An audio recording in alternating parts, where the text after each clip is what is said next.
xasida googu nga doon laaj moom laa sottiwaat noonu rek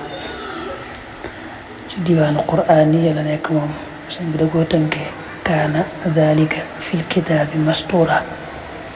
waxe sëñ borom jooju la tënkee bayit yi waxe ni yéeme ci nekk tarjumaa ji nag sëñ bi wax na ci sax ne xasida gii daal la yàlla gën a bëgg ci mboolem xasida ya ko jiitu ci mboolem bind sax la wax mboolem bind ya ko jiitu wa anna hadihi alqasida ahabu ilayhi min kulli ma kutiba qablaha loolu na mel ne moom bari na xasida yi mu ko wax teg na ci nag ne xasida gi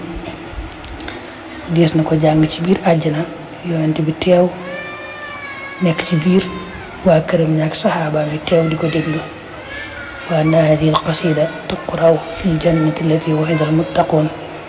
bi hadrati rasulillahi sallallahu taala alayhi wa sallam bayna alihi wa sahbihi alayhim salaam wa ridwan bayit na daa tàmbalee kataba rabbillahu anni arum ridaahu minhu biwajhil karim moom la tàmbalee ba bayit yi mat. asalaamaaleykum wa rahmatulah mbokk mi loolu ñu ngi ko baax di leen ziara di sàkku ci yow bu dee gën nga ci chaîne bi Fathul Mannan TV nga abonné te ko si cloche de notification bi ngir bépp vidéo boo xam ne dugal nañ ko rawal bokk ci njëkk a jot te di ko yaatal baax a baax jaa ngeen jëf.